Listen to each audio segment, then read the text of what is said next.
Akala ni Serapina ay sapat na ang tunay na pagmamahal para malampasan nila ni Kael ang lahat ng pagsubok. Ngunit isa lang itong maling akala dahil ang pamilya ng lalaki ang tuluyang sumira sa kanilang pangarap. Habang dinadala niya sa sinapupunan ng bunga ng kanilang pag-iibigan, napilitan siyang lumayo at palakihing mag-isa ang kanilang 4 na anak. Pagkalipas ng 5 taon, muli silang pinagtagpo ng tadhana.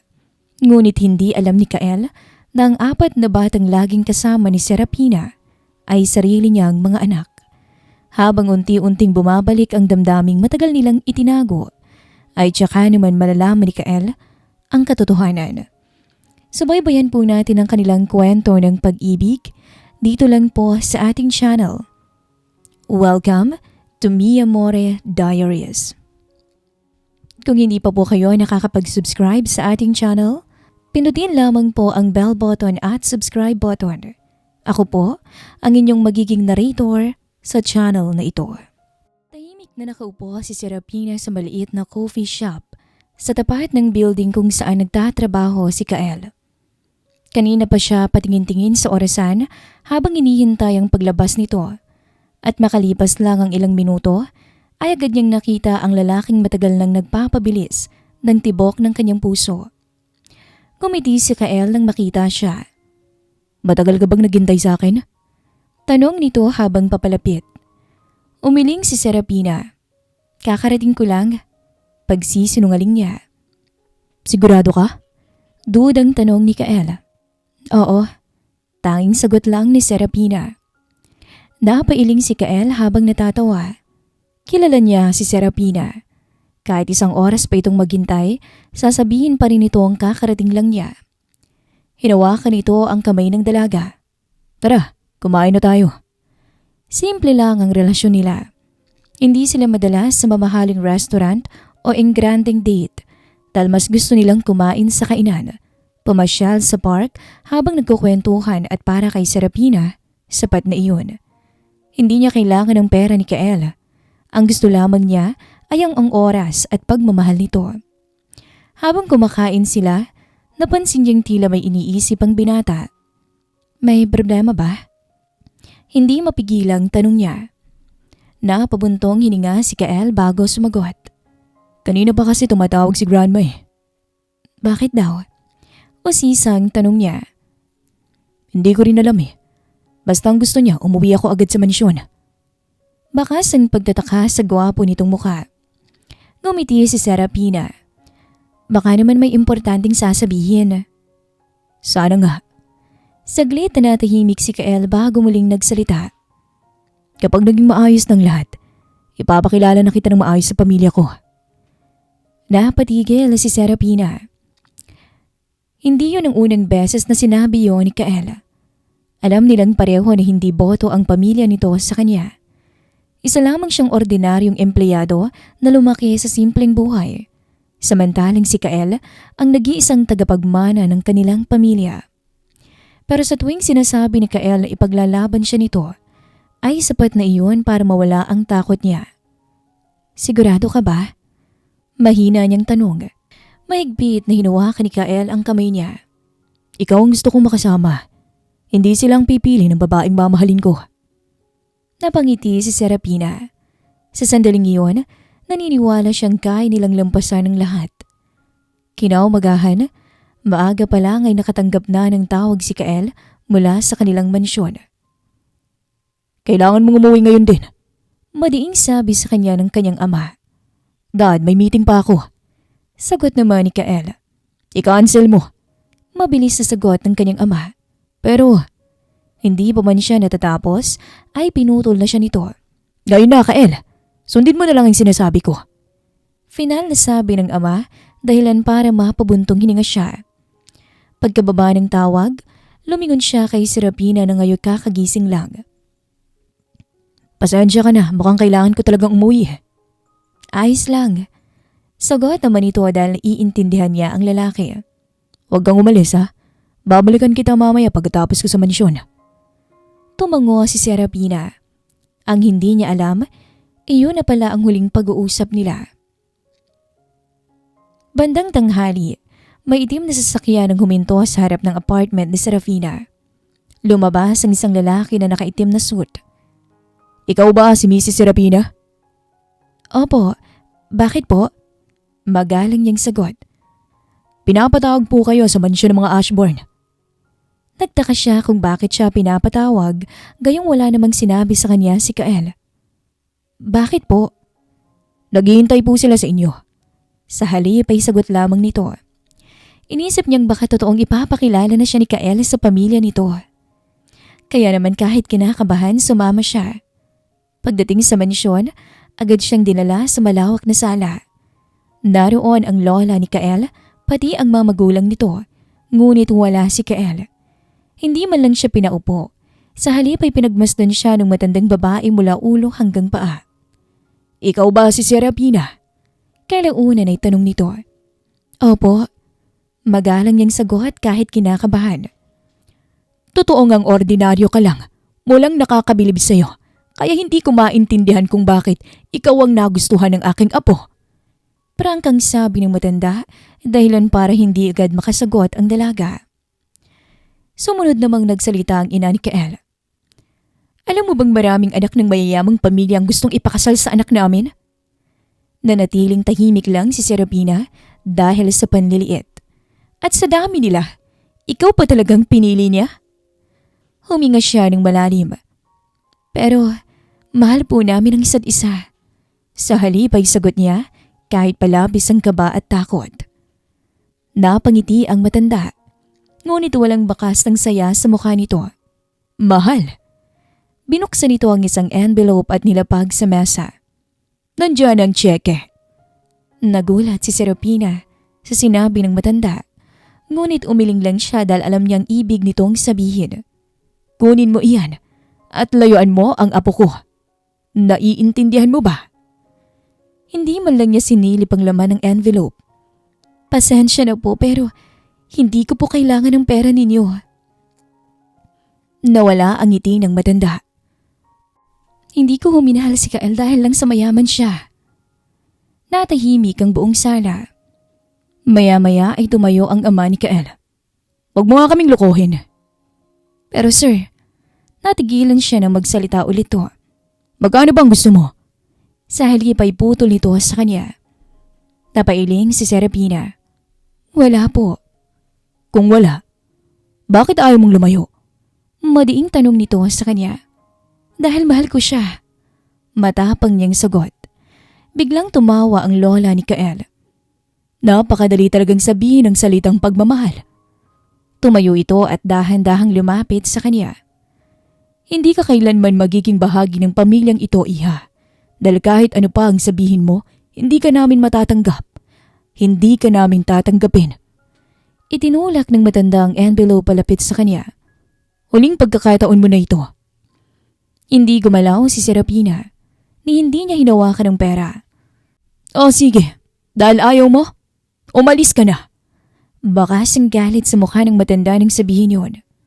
"Bakit po wala si Kael? Gusto ko lang siyang makausap." Nakayukong tanong niya. "Hindi na kailangan." "Pero," natitigil ang tanong niya. "Hindi ka na niya gustong makita." Putol sa kanya ng matanda, dahilan para makaramdam siya ng kirot sa kanyang dibdib. Hindi siya naniniwala. Pero bago pa siya makapagsalita, binuksan ang isang kasambahayang pinto. "Samahan niyo na palabas ang bisita." Utos ng ina ni Kael. Unti-unting namuo ang luha sa mga mata ni Serafina. Hindi siya nagsalita at tahimik na lamang siyang lumabas ng mansyon habang mabigat ang bawat hakbang niya. Pagdating sa apartment, tuluyan ang bumigay ang kanyang emosyon. Umupo siya sa gilid ng kama at napaiyak. Paulit-ulit na umiikot sa isip niya ang sinabi ng pamilya ni Kael, na hindi na siya nito gustong makita pa. Napahawak siya sa kanyang ulo nang bigla siyang makaramdam ng kakaibang hilo. Naalala niyang ilang linggo na nga pala siyang delayed. Kaya naman kinaumagahan ay dumaan siya sa isang klinik. Tahimik siyang naghihintay habang hawak ang resulta ng lab test. Ilang sandali pa ay lumabas ang doktor. "Congratulations, Miss Serafina." Napatingin siya rito dahil sa sinabi ng doktor. Buntis ka. Anunsyo sa kanya dahilan para matigilan siya at matulala. Hindi niya alam kung iiyak ba siya o matutuwa. Ngunit sa huli ay dahan-dahan niyang pinatong kamay sa kanyang tiyan. Sa gitna ng sakit na nararamdaman niya, may isang maliit na buhay na unti-unting nabubuo sa kanyang sinapupunan. At wala siyang ideya na ang batang iyon ay simula pa lamang ng mas malaking pagbabago sa buhay nilang lahat. Hindi pa rin makapaniwala si Serapina sa sinabi ng doktor na buntis siya. Tahimik siyang naglalakad pa uwi habang mahigpit na hawak ang maliit na sobre na naglalaman ng resulta ng kanyang pregnancy test. Hindi niya maipaliwanag ang nararamdaman. May takot, saya at higit sa lahat pananabik na sabihin kay Kael ang balitang ito. Sigurado siyang matutuwa to at baka sakaling magbagong sinabi niya. Kahit tutulang pamilya ni Kael sa relasyon nila, kilalang kilala niya ang binata, hindi siya nito pababayaan. Pagdating sa apartment, agad niyang kinuha ang cellphone at tinawagan ang numero ni Kael, ngunit ilang segundo lang ang lumipas. The number you are trying to reach is currently unavailable. Iyon ang sagot ng kabilang linya. Napakunot siya. Baka nasa meeting lang. Bulong niya sa sarili. Makalipas ang isang oras, sinubukan niyang tumawag ulit. Ngunit ganun pa rin ang sagot. Kaya naman nagpadala na siya ng mensahe. Kael, kailangan kitang makausap. May mahalaga akong sasabihin. Tipan niya ng mensahe kay Kael. Ngunit lumipas na ang ilang minuto pero wala pa ring reply. Samantala, nasa opisina si Kael nang ilapag ng sekretarya niya ang ilang dokumento sa mesa niya. Sir, ito po ang schedule ninyo ngayong linggo. Tumango lamang siya. Hindi niya namalayang ilang araw na pala siyang hindi nakakatanggap ng tawag o mensahe mula kay Serapina. Napangiti pa siya sa isiping baka nagtatampo lamang to. Kinuha niya ang cellphone at tinawagan ng nobya, ngunit agad ding naputol ang tawag. Out of coverage? Sinubukan niyang muli ngunit pareho pa rin ang nangyayari. Wala siyang kaalam-alam na pinalitan ng kanyang lola ang numero ni Serapina sa contact list niya at ipinablock ang lahat ng mensahe nito sa tulong ng personal assistant na pinagkakatiwalaan ng pamilya. Sir? Napalingon siya sa kanyang assistant. Hinahanap po ba ninyo si Miss Serapina? Agad na napatungo si Kael. Nag-aalangan tong sumagot. May pinadala po siyang sulat. Kumunot ang noo ni Kael. Anong sulat? Inabot ito ang isang puting sobre at agad naman tong binuksan ni Kael. Maikli lang ang nakasulat, ngunit sapat na para mabasag ang puso niya. Pasensya ka na. Napagtanto kong hindi tayo bagay sa isa't isa. Hindi ko kayang mabuhay sa mundong kinakalawan mo, kaya salamat na lang sa lahat. Sana maging masaya ka. Walang pirma, pero kilalang kilala niya ang sulat kamay ni Serapina. Parang may kumurot sa dibdib niya. Hindi, imposible to. Hindi siya naniniwalang ganun lang to kadaling sumuko. Sa kabilang banda, hindi pa rin tumigil si Serapina sa paghahanap kay Kael. Pumunta siya sa opisina nito, ngunit hinarang siya ng receptionist. Pasensya na po, miss. Wala po kayong appointment. Hindi kayo pwede rito. Kahit sabihin niyo lang po na nandito ako. Pakiusap niya. May bilin po ang management eh.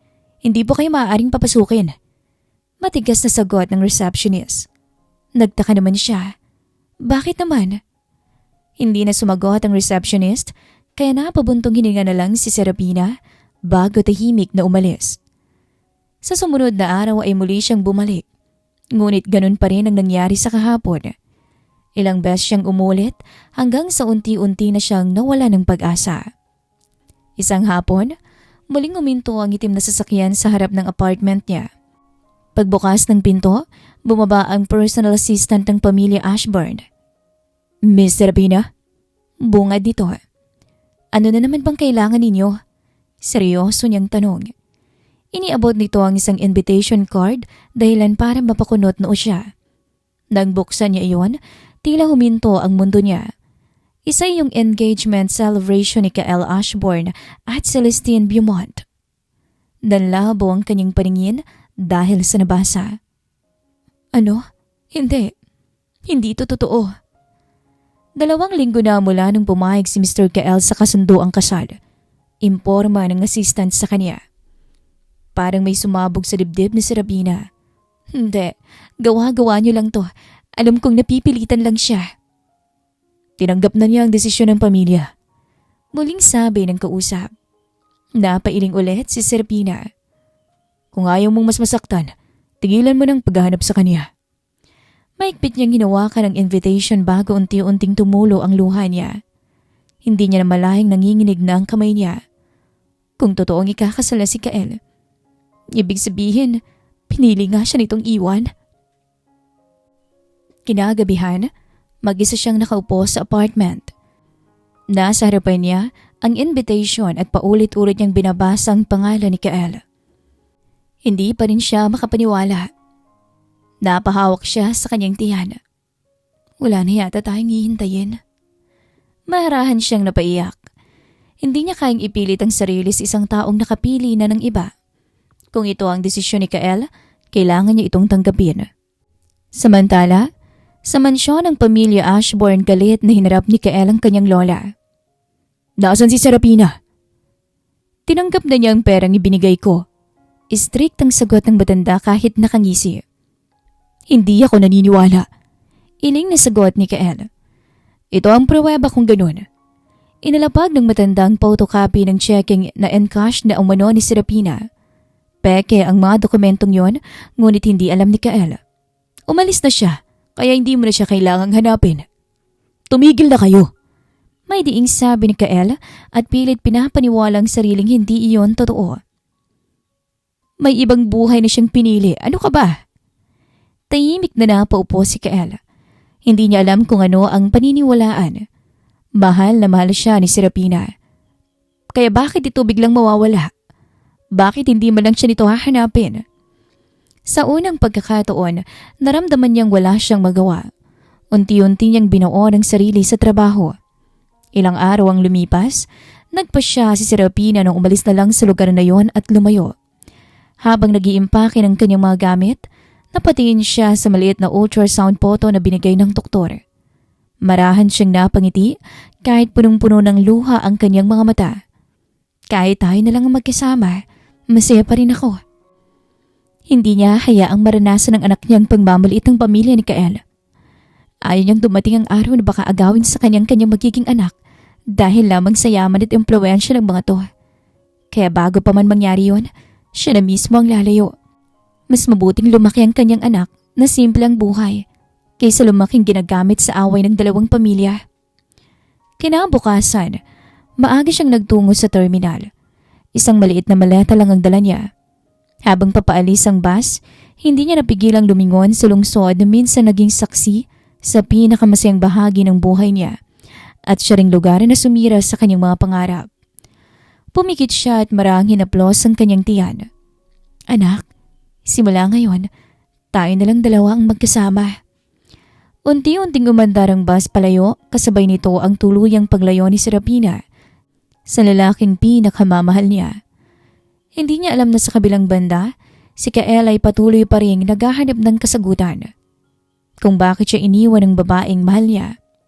Pareho silang nabuhay sa iisang kasinungalingan at wala ni isa sa kanilang nakaalam na sa sinapupunan ni Serapina ay lumalaki ang mga anak na mag-uugnay muli sa kanilang landas pagkalipas ng 5 taon. Samantala, pumunta si Kael sa apartment ni Serapina. Pero huli na ang lahat. Hindi niya naroon na tagpuan pa ang dalaga. Lumipas ang ilang buwan mula nang iwan ni Serapina ang buhay sa Maynila. Tahimik siya ngayong namumuhay sa isang maliit na bayan malayo sa pamilya Ashburn. Doon siya nagsimulang muli. Kumuha siya ng simpleng apartment at nagtatrabaho bilang online freelance designer habang tumatanggap din ng maliit na project mula sa mga lokal na negosyo. Hindi man kalakihan ng kita, sapat iyon para mairaos ang pang-araw-araw na pangangailangan. Unti-unti nang lumalaki ang kanyang tiyan. Tuwing may check-up, lagi siyang sinasamahan ng matandang landlady niyang si Aling Sonia na tinuturing na siyang sariling anak. Isang araw, habang sinasagawa ang ultrasound, napansin ng doktor na tila may kakaiba. Napatingin ito ng mabuti sa monitor. Miss Serapina, Natitigilang tawag ng doktor sa kanya. Kinabahan naman agad siya. May problema po ba, Dok? Napangiti ang doktor. Wala naman. Pero mukhang kailangan nating ulitin ang ultrasound. Lalong kinabahan si Serapina. Bakit po, Dok?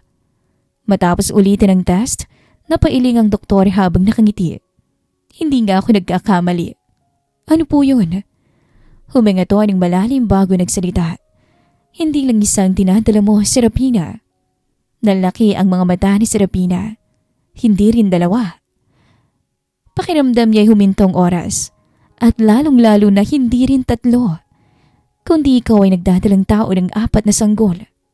Hindi siya agad nakapagsalita. 4?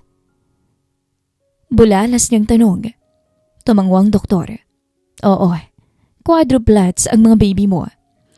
Napahawak siya sa kanyang tiyan.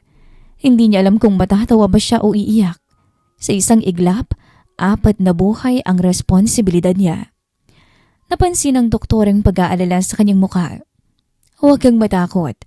Mas magiging maingat lang tayo sa pagbubuntis mo dahil bihirang ganitong kaso. Tahimik lang siyang tumango.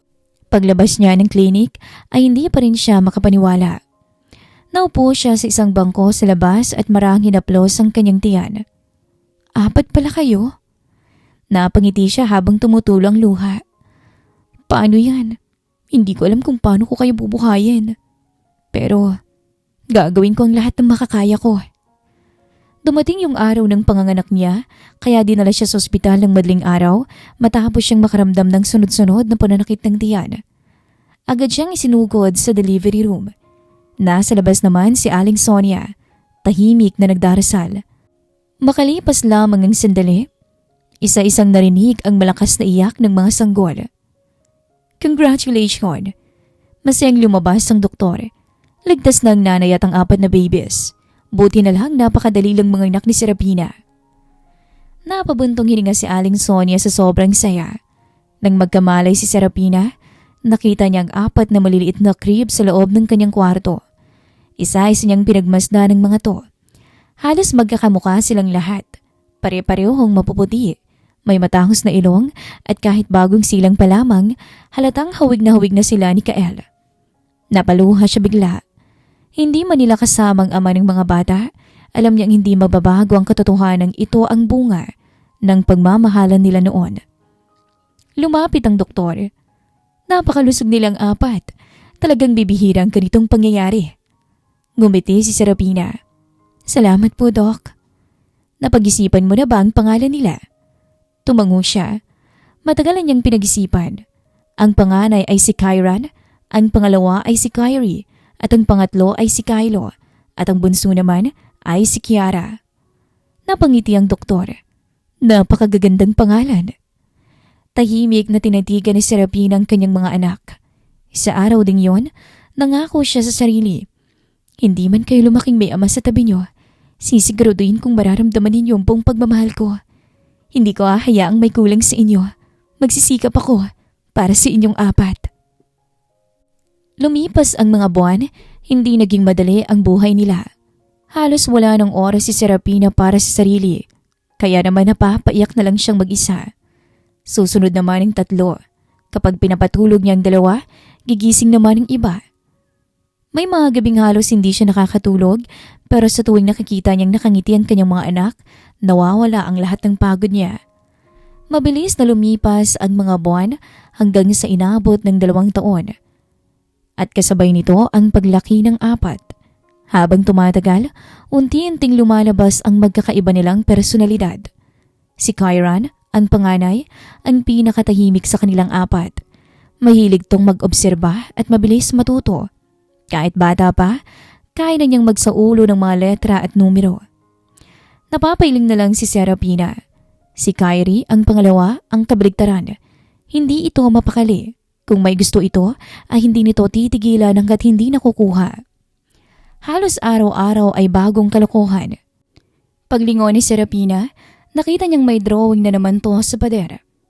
Napahawak siya sa noo. At si Kylo ang pangatlo at kakaiba. Tahimik ito. Hindi mahilig magsalita pero lahat ng nangyayari sa paligid ay napapansin niya. Kapag may naliligaw na gamit, ito ang unang nakakakita. Kapag may problema ang mga kapatid, ito rin ang unang lalapit. Minsan ay napansin ni Serapina na tahimik lang tong nakatingin sa kanya. Anong iniisip mo? Tanong niya dito. Mahina itong umiti. Happy ka po ba, Mama? Natigilan siya. Kahit maliit pa lang, marunong nang mag-alala ang anak niya. Ngumiti siya, tinaplos ang ulo nito. Oo naman, happy kaya ako. Si Kiara naman ang bunso at nag-iisang babae. Ang pinakamatamis magmahal. Palagi itong nakayakap kay Serapina. Mama, iyon ang paborito nitong salita. Kapag umiyak siya dahil sa pagod, lalapit ito at hahalikan siya sa pisngi. Para bang alam nitong kailangan ng nanay niya ng lakas. Tuwing ginagawa yun ng bunso, nawawala ang lahat ng pagod ni Serapina. Habang lumalaki ang mga bata, lalo ring nadadagdagan ng gastusin. Gatas, gamot, pagkain, diaper. Minsan ay napapaisip siya kung kakayanin pa ba niya. Ngunit sa halip na sumuko, lalo lamang siyang nagsisikap. Sa umaga, tumatanggap siya ng design project online. Sa gabi, gumagawa siya ng mga personal invitation at logo para sa maliliit na negosyo kapag tulog na ang 4. Tsaka lang siya nakakapagtrabaho ng tuloy-tuloy. Madalas ay madaling araw na siyang natatapos. Pagod na pagod siya pero hindi siya nagrereklamo. Sa bawat pisong kinikita niya, ang iniisip lamang niya ay ang kinabukasan ng kanyang mga anak. Isang gabi, habang pinagmamasdan niyang mahimbing na natutulog ang 4 sa iisang malaking kama, marahan siyang ngumiti. Hindi man marangya ang buhay nila, hindi man kumpleto ang kanilang pamilya, pero puno naman ito ng pagmamahal. Tahimik niyang hinaplos ang bawat buhok ng bawat isa. Hindi ko alam kung anong naghihintay sa atin sa mga susunod pa na taon, pero pinapangako ko sa inyong 4. Gagawin ko ang lahat para lumaki kayong mababait, masaya, at hindi mararamdaman na may kulang sa buhay ninyo. Hindi niya alam na pagkalipas ng 5 taon, ang lalaking minsang iniwan niya ay muling darating sa buhay nilang mag-iina. At sa pagkakataong yon, mahihirapan na siyang itago ang pinakamalaki niyang lihim na ang 4 na batang pinakamamahal niya ay mga anak ni Kael. Mabilis na lumipas ang panahon. Hindi na malaya ni Serapina na 5 taon na pala ang nakararaan mula nang iwan niya ang lugar na minsang naging saksi sa pinakamasakit na yugto ng buhay niya. Marami nang nagbago. Hindi na siya ang dating babaeng madaling masaktan. Mas naging matatag siya dahil sa 4 na batang araw-araw na nagbibigay sa kanya ng dahilan para lumaban. Isang umaga, maagang nagising ang buong bahay dahil sa kakulitan ng mga anak niya. Sumisigaw si Kiara habang tumatakbo, papunta sa kusina. Kasunod naman ito si Kyrie na may hawak na laruan. Mama, hindi po akong nauna. Napailing na lang si Serapina habang nagluluto ng almusal. Isa-isa lang kayo, maaga pa. Tumawa si Aling Sonia na mahigit 5 taon na ring tumutulong sa kanya. Ay nako, talagang ang iingay ng apo ninyo. Naiiling na sabi ni Serapina. Hindi ko nga alam kung sino ang uunahin ko sa kanila. Sagot ni Aling Sonia. Mula sa may sala lumabas si Kyra na maayos nang nakabihis. Mama, natapos ko na po yung assignment. Napangiti si Serapina. Talaga? Kahapon pa yun ah.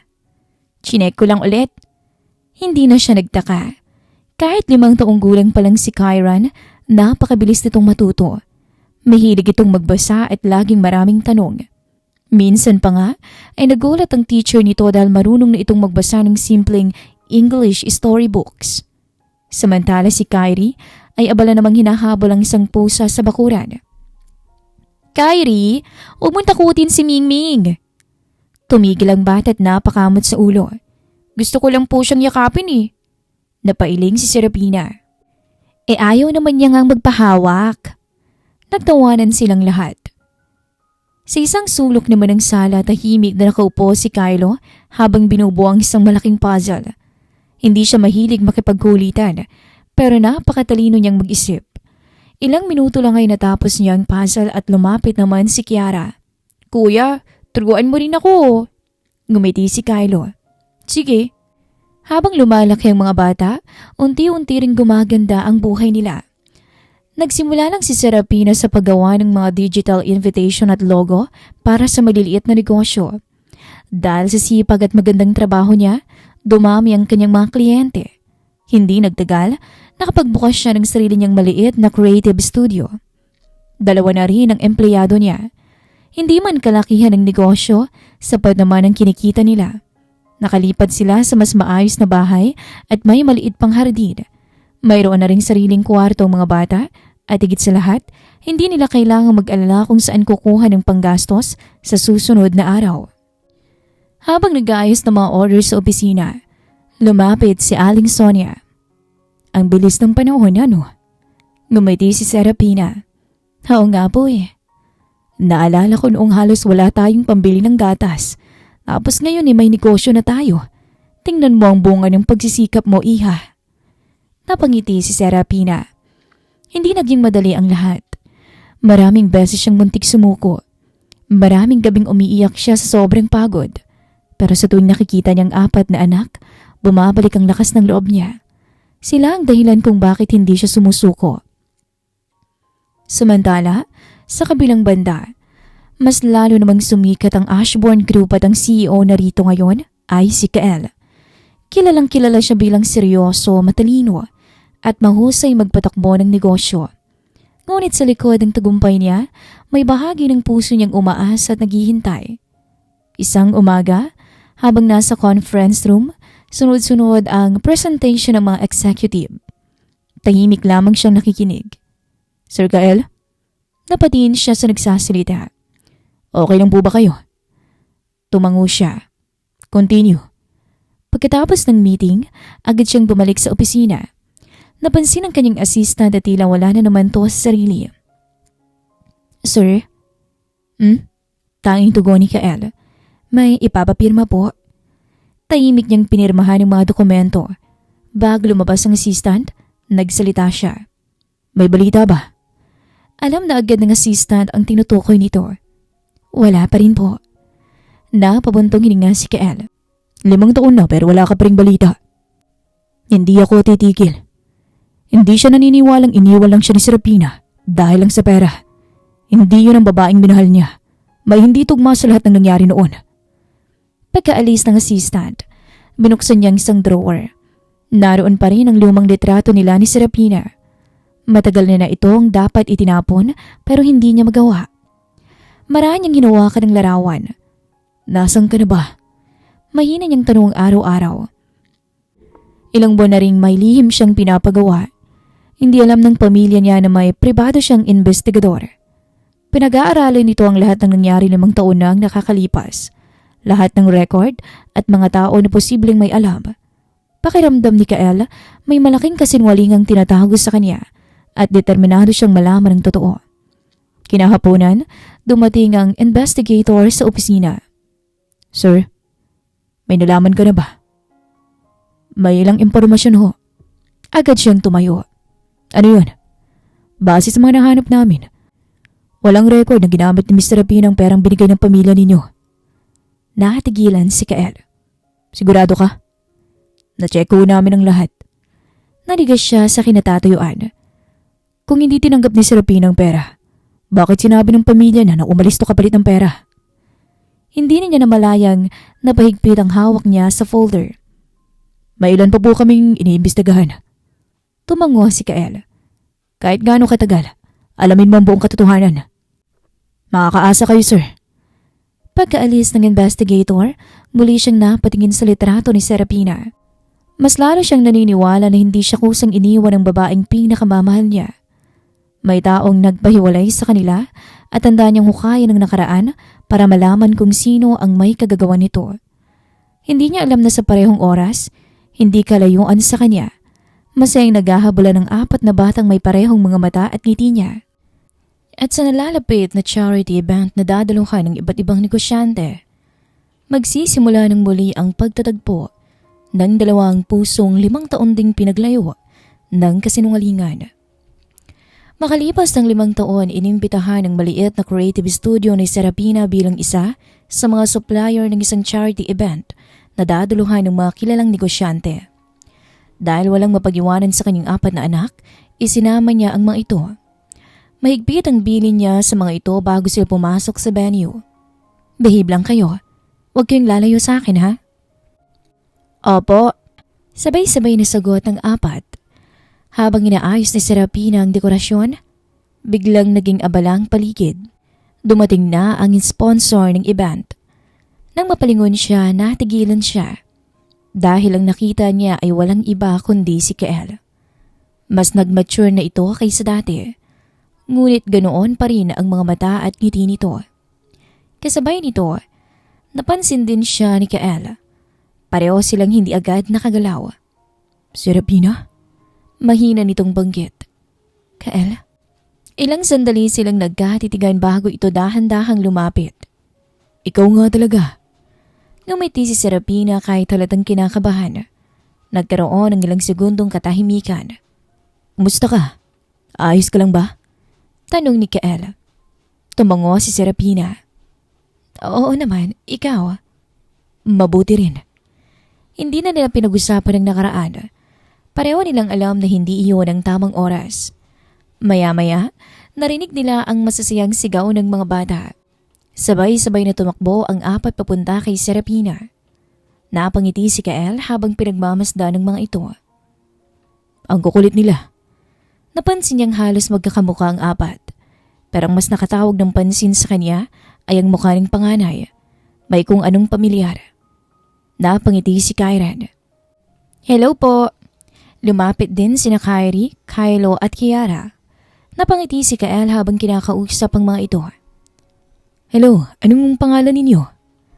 Isa-isang nagpakilala ang 4. Napansin niyang pare-pareho silang matatalino at magagalang. Habang kausap ang mga bata, hindi niya maiwasang mapansin ang mga mata nila. Parang nakikita niya ang sarili sa mga ito. Napailing siya.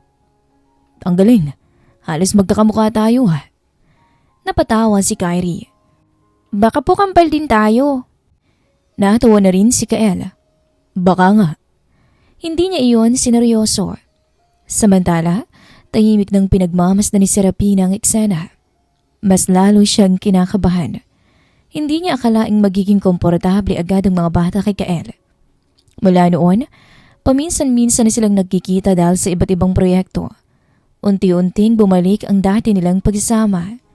Hindi na sila katulad noon na punong-puno ng tampuhan at sakit. Mas naging maingat sila sa isa't isa. Isang araw, naglakas loob si Kael na itanong ang matagal nang bumabagabag sa isip niya. Serapina, gusto kong malaman kung bakit ka umalis noon. Tahimik siyang napayuko.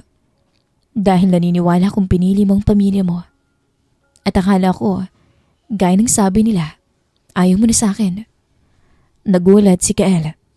Ano? Hindi yun totoo.